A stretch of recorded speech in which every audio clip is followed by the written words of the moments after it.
What if one book could change the way you see life forever?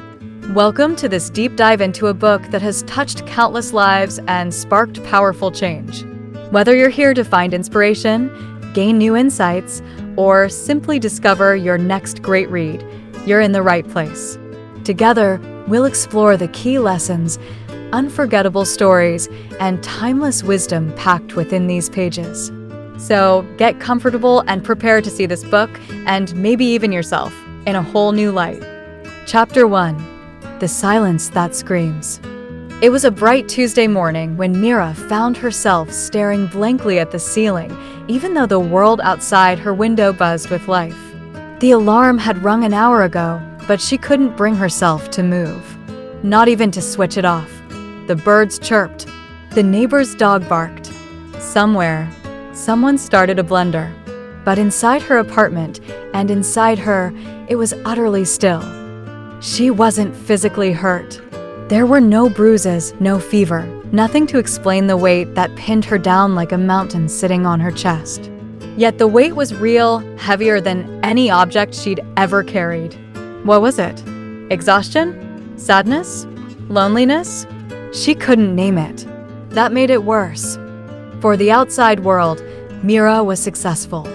A well-paying job in a multinational, curated photos on Instagram, a friend group that made others envy. But no one knew how often she cried in the shower. No one saw her hands tremble when she reached for the door. She had become an expert in smiling while falling apart. At first, she thought she was just tired, a few good nights of sleep, and it would all go away. But days turned into weeks, and still, she felt like she was drowning in open air. Each breath became a negotiation. Each conversation a performance. Even laughter sounded foreign, like it didn't belong to her. She tried to hide it. She said yes to dinners. She replied to texts. She even made jokes about being tired all the time. But deep down, a storm was growing, slow, invisible, and wild. And one evening, while brushing her hair, she looked in the mirror and whispered to herself, "What's wrong with me?" The mirror, of course, said nothing. So she turned to Google. Words like depression, anxiety, and burnout jumped at her from the screen. She'd heard those words before. She had even used them casually. But now they felt different, closer, like they were hers. And that scared her more than anything. She remembered how her parents used to talk about mental health. Or rather, not talk about it. Just be strong, they would say. You're overthinking. Everyone has bad days. Don't be dramatic. But this wasn't just a bad day. This was a silent war. And she was losing. She closed her laptop and lay back down, her eyes searching the ceiling for answers.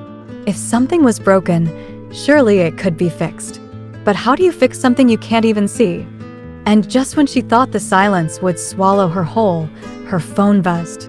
A message from her college friend. "Hey, just checking in. You've been on my mind lately." "All good." Mira stared at the screen, unsure what to write. Her thumb hovered over the keyboard, typing and deleting. And then something happened. She typed, "Not really. I think I'm not okay." She hit send. The message was simple, almost too short to matter. But it was a crack in the armor. And sometimes, cracks let the light in. That night, for the first time in weeks, Mira slept without crying. Chapter 2. The Room with No Door. Mira woke up before her alarm. It was still dark outside, the kind of darkness that made the world seem paused. But inside her chest, something was finally moving. It wasn't hope. Not yet. But it was something. The message she'd sent the night before echoed in her mind like a confession. "I think I'm not okay." Her friend replied around midnight. A simple, "I'm here. Talk to me anytime." Those 5 words shouldn't have meant much. But for someone like Mira, they felt like the first breath after nearly drowning. Yet the fear didn't disappear, it just shifted. Now she wondered, what came next? What if she told more people? What if they laughed, dismissed, or distanced themselves? What if they saw her not as Mira the smart one or Mira the stable one, but Mira who can't handle life? So she didn't reply. She wanted to. She just couldn't. It felt like there was a wall between her and the world, clear, invisible, unbreakable. She could see everyone, hear everything, but nothing touched her. Days passed like pages from a book she wasn't reading. She worked. She smiled at meetings. She made small talk about weather. And then, every evening, she lay in bed and stared at the same ceiling, thinking the same thoughts. It was like living in a room with no door. She hadn't walked in. She'd just woken up there one day. And now, she didn't know if she was locked in, or if she had simply forgotten how to leave. She remembered reading somewhere that talking helps, but talking felt dangerous, like a trap. What if saying it out loud made it more real? She even tried journaling once. She wrote 2 lines. "I feel like I'm fading. I don't know why." Then she tore the page out and burned it over the sink. She wanted to scream, but she was too tired. She wanted to run, but she couldn't move. She wanted someone to save her, but didn't want to burden anyone. One evening, after work, she walked into a small cafe.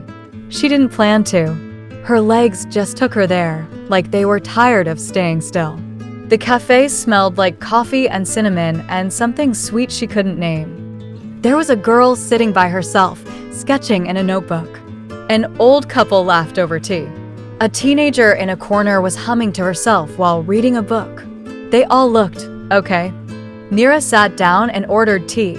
When the cup came, she wrapped her hands around it, letting the warmth soak into her cold fingers. And then she cried. Not loud, not messy, just silent tears running down her face. No one noticed. Or maybe they did and pretended not to. Either way, no one interrupted. She sat there for an hour, just breathing and crying and drinking lukewarm tea. And for some reason, it helped. She went back the next day, and the day after. The barista started recognizing her. "Your usual," he asked one day. She nodded. It was nothing, just tea. But it was also everything.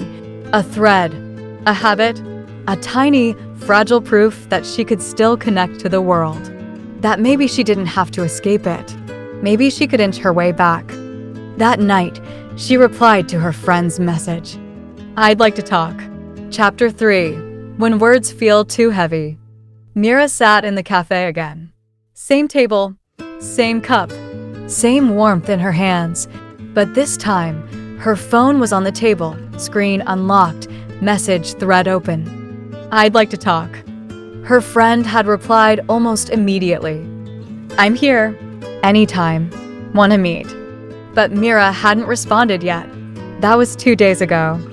It wasn't that she didn't want to talk. She did. Desperately. But something inside her kept whispering, "What if they think less of you? What if they change the way they look at you? What if they don't understand?" She had always been the listener, the one others leaned on. She had solutions. She had advice. People called her wise beyond her years. But now her own voice felt foreign, like it belonged to someone else entirely. The truth is, talking about pain is messy. It doesn't come out in neat sentences. It spills. It stumbles. It contradicts itself. And Mira, who had spent years controlling her image, wasn't sure she could handle being messy in front of someone else. That night, she wrote a long message and deleted it. Then she wrote a shorter one and deleted that too. Eventually, she typed just 3 words, "Are you free?" Her friend replied with a time and place. A quiet park. A bench by the lake. She agreed. When the day came, Mira stood outside her apartment for nearly 20 minutes, debating whether to go back inside. Her heart pounded. Her hands were cold. It felt like walking into an exam she hadn't studied for. But her legs started moving. When she reached the park, her friend was already there. Warm smile, gentle eyes, no expectations. They sat side by side, the wind brushing their faces, neither of them speaking for a while. Then came the question Mira feared most. What's been going on? She opened her mouth. Nothing came out. She looked at the ground, picked at her sleeve, felt her throat tighten. I don't know where to start, she finally said, her voice barely above a whisper. Her friend nodded. Start anywhere. I'm not here to fix it, just here to hear it. And so Mira began. Not with the biggest things, not the breakdowns, not the fear of not existing, but with the small, strange details. Like how she couldn't decide what to wear anymore. How food tasted like paper. How sometimes she couldn't remember entire parts of her day. As the words tumbled out, some choked, some clear, something began to shift. The weight didn't vanish, but it loosened. And her friend never interrupted, never rushed her. Just listened. Listened like Myra's words were worth something. Like she was worth something. After an hour, they stood up to leave. Her friend hugged her tightly. You're not alone, she said. And you don't have to carry this by yourself anymore. That night, Mira sat at her desk and opened her laptop. She searched for something she'd always told others to do, but never tried herself. Therapists near me. Her heart raced as she clicked through profiles, smiling faces, specializations, promises of healing. It all felt overwhelming, and hopeful, and terrifying. She didn't book a session. Not yet. But she kept the tab open. Sometimes, healing doesn't begin with a breakthrough.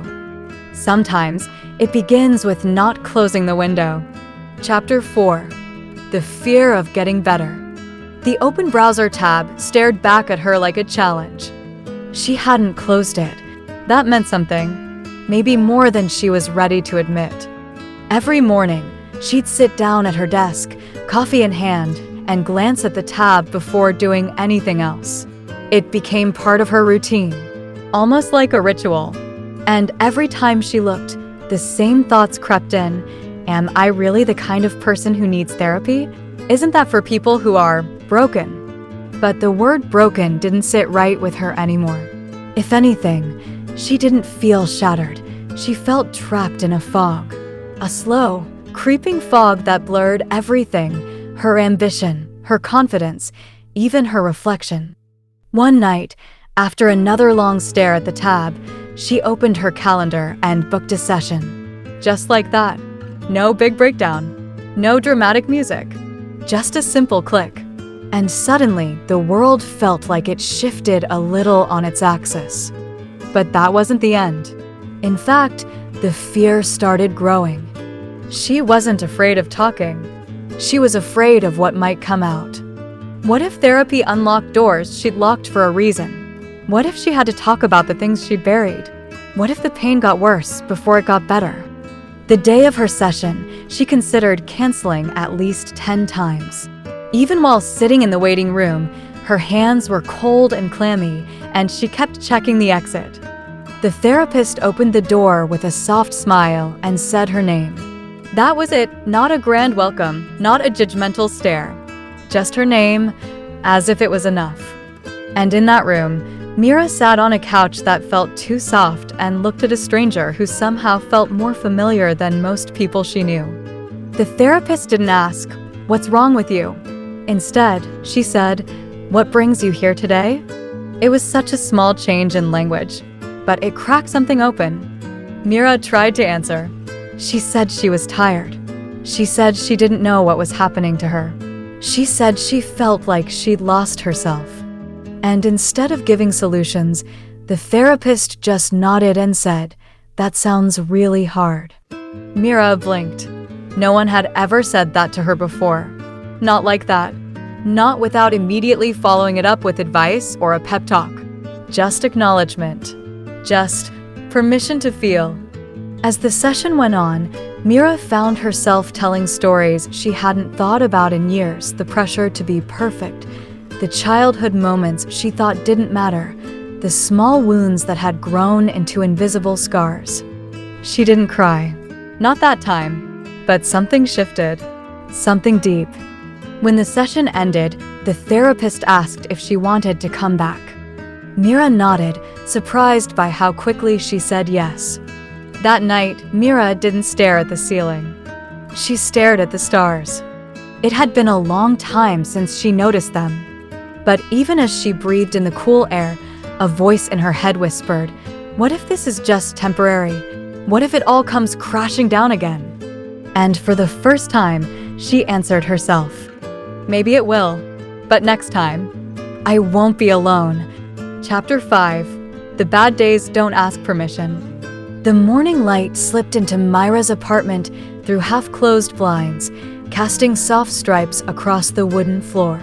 Outside, the world had started its daily rhythm: footsteps, engines, horns, laughter, but Myra's body refused to move. She had been doing better. Not fixed, not free, but better. More grounded. Less scared. She had attended 3 therapy sessions. She'd spoken openly, cautiously, but honestly. Her therapist had even said something encouraging last week: "You're starting to hear yourself again." And Mira had smiled. A real smile. Not the rehearsed kind. But now, as the morning passed her by, she felt like she had slipped back into the hole. No warning. No reason. Just a weight in her chest. A heaviness behind her eyes. A tiredness that felt deeper than sleep could ever cure. She hadn't expected this. No one told her that the road to healing wasn't a straight line. No one warned her that some mornings, she'd wake up feeling like she never started walking at all. She tried to stand. Her legs felt like soaked towels. She thought about canceling the day: meetings, calls, people. Then she remembered something her therapist had said in their last session: sometimes surviving the day is the win.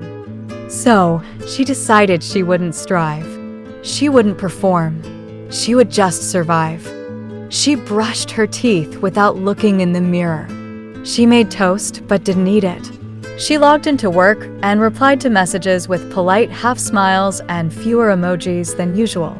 No one noticed. That stung more than she expected. By noon, she closed her laptop and curled on the couch, wrapping herself in a blanket like armor. "You were doing so well," the voice inside her whispered. "Why are you like this again?" She didn't answer. She just let the silence sit beside her. Then her phone buzzed. It was her therapist. A short message, just a reminder: progress isn't perfection. You're allowed to have off days. Mira blinked, stunned. She had forgotten today was the day of their next session. She stared at the time. 10 minutes left. She almost texted, "I can't today." But then she remembered something from their very first session. So she didn't cancel. She clicked the video link, still wrapped in her blanket. Her therapist appeared on the screen, smiling gently.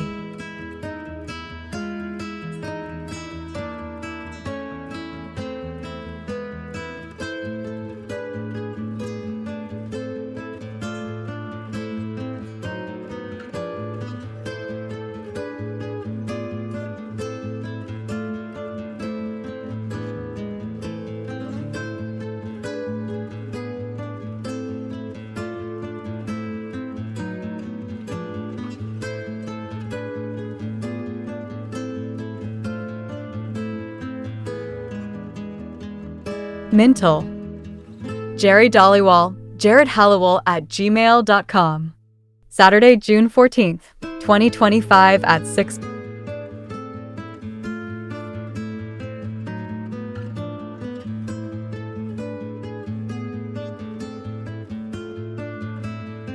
"You came," she said. "That already tells me everything I need to know." Mira nodded, her lips trembling. And then the tears came. Soft, silent, slow. This time, she didn't fight them. She just let herself feel, without apology, without explanation. Because sometimes, the bravest thing you can do is show up on your worst day. Chapter 6. The Mask That Never Slipped. When Mira was younger, she was known as the achiever. Top of her class.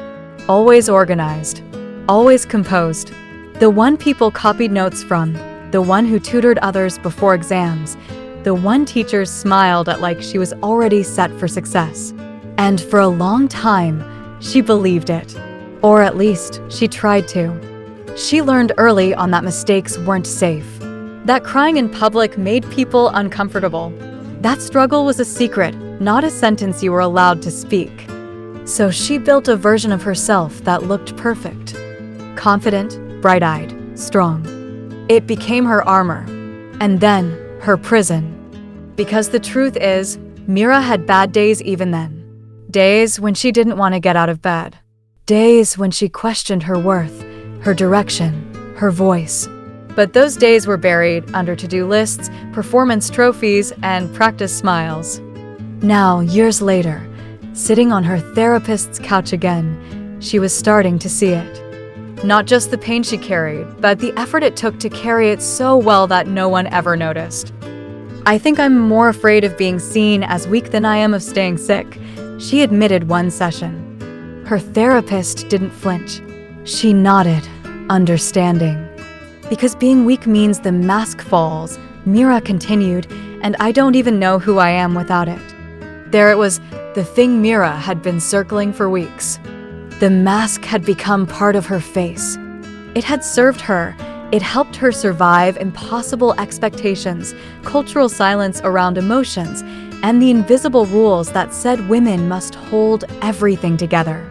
But now it was suffocating her. She thought about all the times she lied, saying she was fine. All the times someone said, "You're so strong." And how, instead of pride, she felt panic. Because if she was strong, then no one would ever imagine how close she was to falling apart. She confessed something she'd never said aloud. Sometimes I wish someone would just notice without me having to tell them. The therapist paused and then said, "It makes sense. You've spent your whole life being who others needed you to be. But who's taking care of the person you are?" That question stuck to her ribs like cold air. Who was Mira when no one was watching? Who was she without the smile, the degree, the productivity?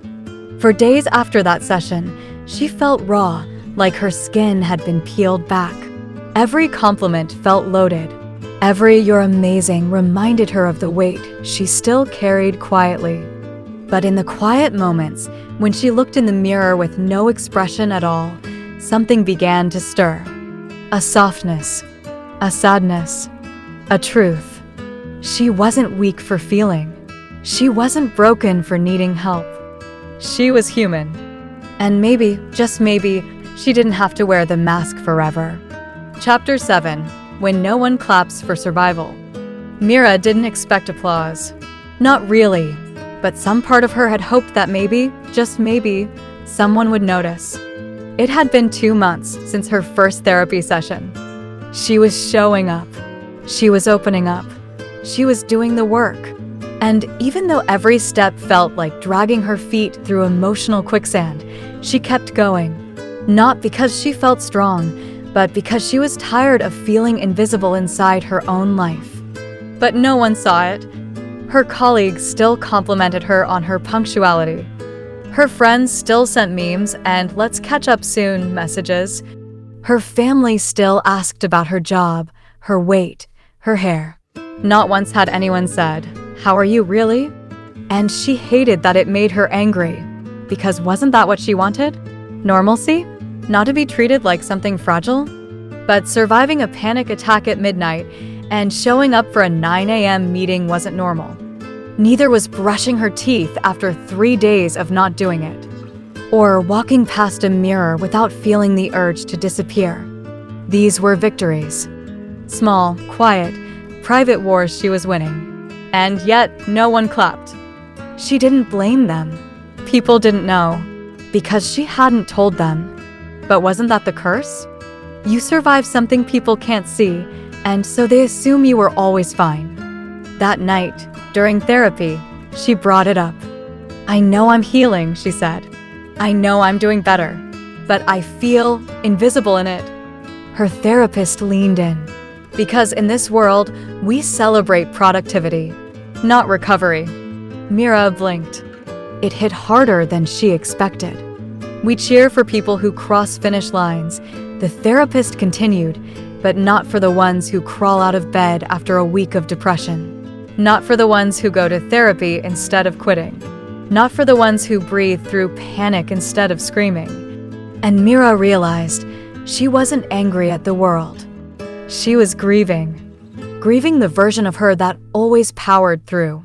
Grieving the validation she used to get when she sacrificed her own well-being for other people's comfort. Grieving the applause she didn't know she'd built her identity around. She took a breath. And then, quietly, she said something she never imagined she would. Maybe I need to start clapping for myself. The therapist smiled.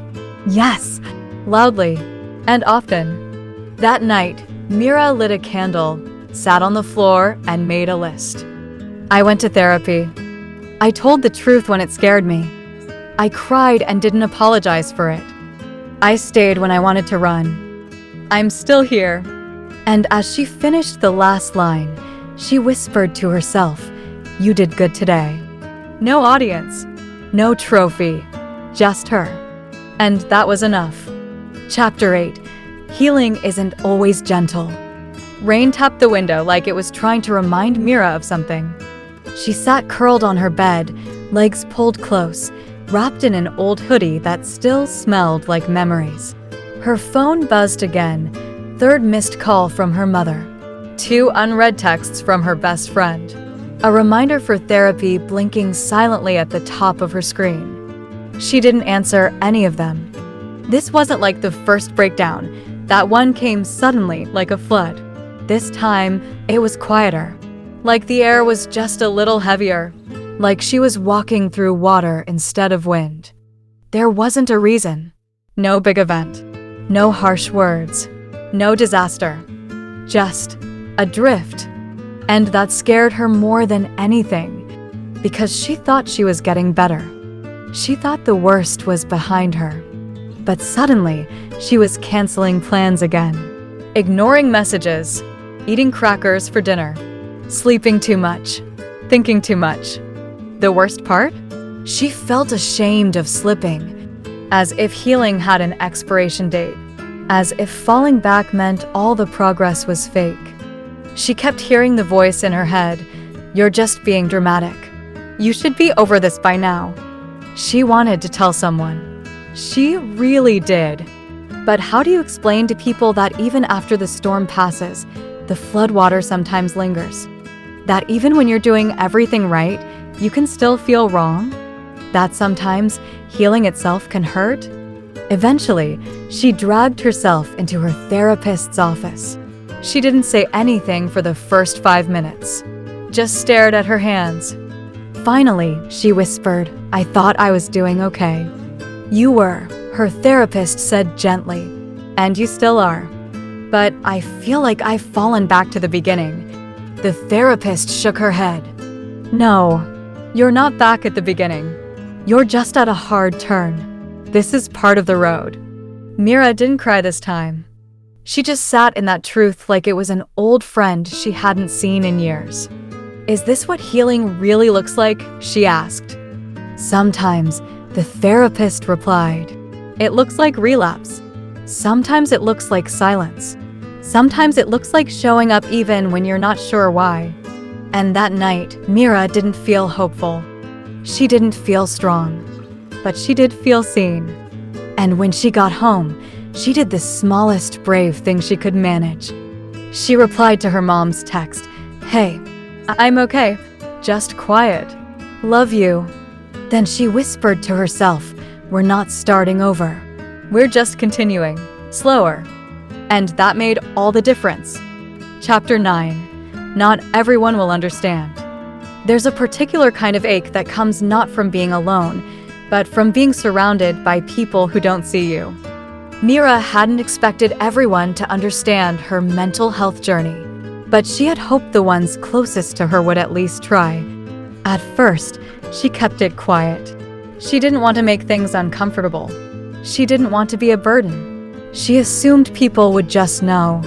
That maybe her silence, her softness, her slower replies would speak for her. They didn't.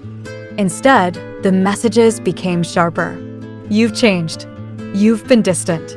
Why are you so sensitive lately? And the worst one, you used to be so fun. It stung in a way that words rarely did. Because Mira was fun once. She laughed loudly, planned everything, held space for others like a professional caregiver. But that version of her came at a cost. A quiet collapse happening under the surface. And now that she was choosing herself, even if clumsily, even if messily, she was starting to feel punished for it. She brought it up in therapy one afternoon, her voice clipped with frustration. "I don't get it," she said. "I'm finally doing the work. I'm finally being honest about what I feel, and somehow that makes me difficult." Her therapist nodded knowingly. It's hard for people to adjust when you change the role you've always played in their lives. Mira froze. Because that was it, wasn't it? She had always been the listener, the fixer, the planner, the peacekeeper. But now she was setting boundaries. Saying no, canceling when overwhelmed, taking up space in conversations instead of just nodding. And not everyone liked it. Some disappeared quietly. Others stayed, but with resentment. And only a few leaned in closer. One of them was Sarah, a coworker she hadn't thought of as more than a casual acquaintance. One day, Mira made a small comment during lunch about struggling with her energy levels. Sarah didn't judge. She didn't pivot the topic. She simply said, "Yeah, that's been happening to me too. It's exhausting pretending to be okay all the time." That was it. That single sentence. And something shifted. They started meeting weekly, sharing honestly, texting on hard days, laughing on others. It wasn't therapy, but it was connection, pure and gentle. That's when Mira realized something important. Not everyone would understand. Not everyone had the capacity to. And that wasn't a reflection of her worth. It was a reflection of their limits. So she began letting go of people she was constantly trying to explain herself to and leaned into those who made her feel soft, heard, safe. Healing wasn't just about fighting inner demons. Sometimes it was about re-choosing your circle. And that kind of choice? That was survival too. Chapter 10. The Power of Small Moments. Mira used to believe healing meant grand gestures, big breakthroughs, dramatic transformations, visible victories. But one chilly morning, while she sat wrapped in her favorite oversized sweater by the window, she realized it was the small moments that were changing her the most. The sunlight spilling softly over the pages of a book. The warmth of a cup of tea between her hands. The slow stretch when she woke up without urgency. She had started keeping a journal, not one filled with deep reflections or painful truths, but a simple list. Things she noticed. Things she appreciated. Today it read, the sound of rain tapping on the roof. The smell of fresh coffee brewing. The kindness of a stranger who held the door open. A smile exchanged with a passerby. The way her dog's tail wagged when she walked through the door. Each line was small, insignificant, really. But together, they built a quiet fortress against the noise inside her head. She found herself looking forward to these moments, searching for them when the darkness threatened to overwhelm. Like tiny anchors, they grounded her in reality, in beauty, in now. And slowly, she noticed something miraculous. Her days were no longer about surviving minute to minute. They were about living. Not perfectly, not loudly, but truly. Because healing wasn't a destination. It was a practice. And sometimes, the most powerful thing you could do is simply pause and breathe. Chapter 11. Relearning Trust, One Step at a Time. Mira had spent so long doubting herself that trusting felt like a foreign language. Every decision felt heavy, loaded with the possibility of failure. Every relationship came with the whisper of old wounds. What if they leave? What if I'm not enough? What if I'm broken beyond repair? She remembered a night not long ago when she lay awake, heart pounding, wondering if she could ever be sure of anything again. But healing was teaching her that trust wasn't about certainty. It was about willingness. Willingness to be vulnerable, to be seen, to take the risk of pain, knowing it might come, and still choosing to move forward. She started small, trusting herself to get out of bed, trusting her voice to speak up in a meeting, trusting a friend to hold her without judgment. Each small act was like planting a seed in barren soil. Some days, the soil was dry and cracked. Other days, it rained. Slowly, green shoots emerged. And Mira learned that trust wasn't a switch to flip, it was a garden to tend. With patience, with care, and with hope. Chapter 12. Finding Light in Purpose. Mira had always thought purpose was something big, a grand career, a lifelong mission, a legacy. But as she sat quietly in the soft glow of her bedroom lamp, she realized purpose could be something smaller. It could be the way she chose kindness on days when the world felt cruel. It could be the way she offered a listening ear to a friend who was hurting.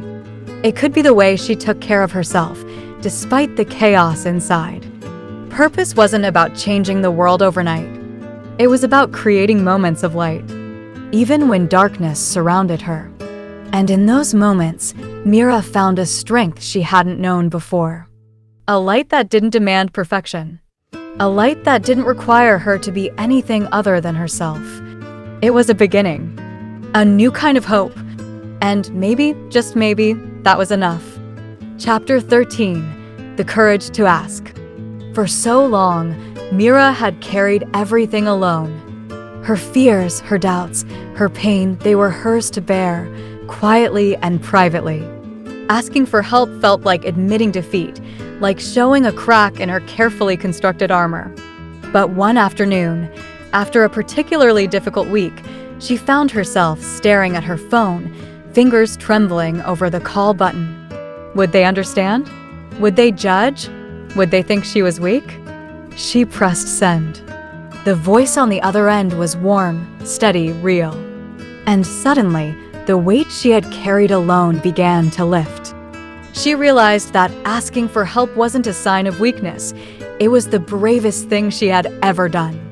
Because it meant trusting someone else with her story. It meant opening a door she had kept shut for years. And on the other side, she found something she hadn't expected. Not pity, not judgment, but connection. And healing began to feel less like a lonely battle and more like a shared journey. Chapter 14. The Balance of Compassion and Strength. Mira had spent so long being her own harshest critic. Every setback was a failure. Every mistake, a sign she wasn't trying hard enough. She believed that to heal, she had to be tough, unbreakable. But slowly, she started to see that strength wasn't just about pushing forward. It was about kindness.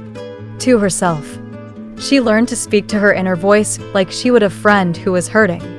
Not with blame, not with scorn, but with patience, with understanding. At the same time, she refused to let compassion become an excuse to stay stuck. She held herself accountable, yes, but she did so gently.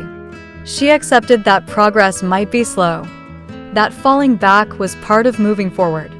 And in this delicate dance between compassion and strength, Mira found a new kind of resilience.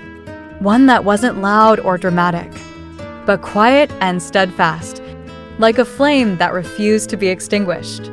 Chapter 15. The Strength in Saying No.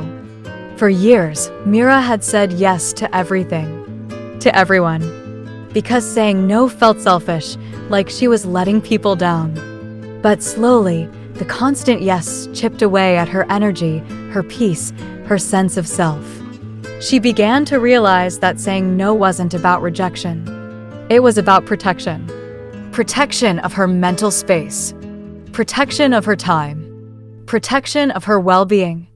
At first, saying no felt like breaking a rule she'd lived by her whole life. She worried about disappointing others. She worried about feeling guilty.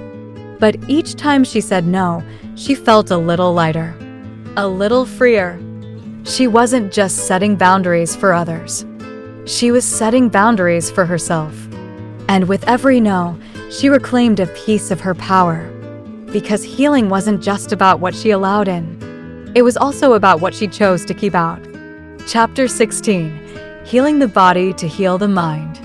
Mira had long separated her mental health from her physical health, treating them like two different worlds. But slowly, she noticed patterns. Days when she barely moved felt heavier. Nights when she slept poorly made thoughts spiral faster. And when she started gentle walks, simple stretches, and mindful breathing, something shifted. Her mind calmed. Her worry softened. The fatigue lifted just a little. It wasn't magic. It was connection. The body and mind intertwined like vines. To heal one, you had to care for the other. Mira began to see self-care as a holistic practice. Not just bubble baths or indulgences, but nourishing food, restful sleep, movement that felt good, quiet moments of stillness. And as she nurtured her body, her mind began to find peace. Healing was becoming more than surviving. It was thriving. Chapter 17. Breaking the Silence. Mira had carried a secret that felt heavier than anything else, the fear of being judged. Mental health wasn't something people talked about openly in her world. Whispers of weakness and crazy floated just beneath the surface. She remembered the time she nearly told a colleague about her struggles, but the words caught in her throat. What if they thought less of her? What if doors closed? But the silence only made her feel more alone. One day, she decided to break that silence. Not with a grand declaration, not with a public announcement, but with a quiet, honest conversation. She shared her story with someone she trusted. And to her surprise, the world didn't end. Instead, she found understanding, compassion, and sometimes even connection. Breaking the silence was terrifying, but it was also freeing, because healing wasn't just about fighting internal battles. It was about reclaiming her voice. Chapter 18. Finding Peace in Nature's Embrace. Mira had always lived in the city's constant hum, where the noise never stopped and the lights never dimmed. But one weekend, she escaped to a small cabin surrounded by trees and silence. At first, the stillness unsettled her. Without distractions, her thoughts raced louder than ever. But slowly, the rhythm of the wind through the leaves, the gentle flow of a nearby stream, and the warmth of sunlight on her skin began to soothe something deep inside. She found herself breathing differently, sleeping more soundly, feeling more connected, not just to the world around her, but to herself. Nature didn't demand anything from her. It simply existed, steady and calm. And in its quiet presence, Mira discovered a new kind of healing. One that didn't come from medicine or therapy alone, but from the simple act of being present, with the earth beneath her feet, with the sky above her, and with the stillness inside her. Chapter 19. The Roller Coaster of Recovery. Mira had imagined healing as a steady climb, always upward, always forward. But reality was different. Some days felt like victories, moments when the weight inside lifted and clarity shone through. Other days dragged her back into darkness, where hope felt distant and pain all-consuming. She found herself caught in a cycle of hope and despair, trying to measure progress with charts and checklists, only to feel crushed by setbacks. But over time, she began to see the truth. Healing wasn't linear. It was a roller coaster, full of twists, turns, highs, and sudden drops. And the ride was exhausting. But she learned to hold on anyway, to accept the loops and dips as part of the journey, to celebrate the highs without fear, and to forgive herself in the lows without shame. Because progress wasn't about perfection. It was about persistence. And with every rise and fall, Mira grew stronger, ready to face whatever came next. Chapter 20. Embracing the journey. Mira stood at a new beginning not because she had arrived somewhere perfect, but because she had learned to walk with grace through the unknown. She understood now that healing wasn't a destination to reach or a problem to solve. It was a journey to live, a journey that would have moments of light and shadow, days filled with clarity and days clouded with doubt. But through it all, she carried something precious: hope. A quiet, steady hope that whispered, "You are not alone." That whispered, "You are worthy." That reminded her that every step, no matter how small, mattered. And in embracing the journey, not the destination, Mira found peace. Not the kind that silences every struggle, but the kind that gives her strength to keep moving forward, no matter what. Her story wasn't finished. It was just beginning. And with that, she smiled. Because for the first time in a long time, she believed in the possibility of a better tomorrow. No matter where you are in your journey, remember this: mental health is not a sign of weakness, but a testament to your strength. The battles you fight inside are real, and the courage it takes to face them every day is extraordinary. Healing doesn't mean you have to be perfect or have it all figured out. It means showing up for yourself, even when the road is rough, even when progress feels slow. There will be days of light and days of shadow. There will be moments when you feel alone and moments when connection surrounds you like a warm embrace. But through every twist and turn, every rise and fall, there is hope. Hope that you can reclaim your peace, rewrite your story, and create a life filled with meaning and joy. So be gentle with yourself. Reach out when you need to. Celebrate your small victories. And above all, keep moving forward. Because your mental well-being is not just a destination, it's a lifelong journey worth taking. You are not alone. Your story matters. And the best chapters are still ahead. Thank you for joining this journey into mental health and well-being. Remember, healing is not a race, but a path we walk one step at a time. Each moment of courage, each choice to care for yourself, brings you closer to peace and strength. No matter the challenges, you have within you the power to grow, to heal, and to thrive. Keep believing in yourself. Keep reaching out. And never forget, your mental health matters, and so do you. Stay strong, stay hopeful, and keep moving forward.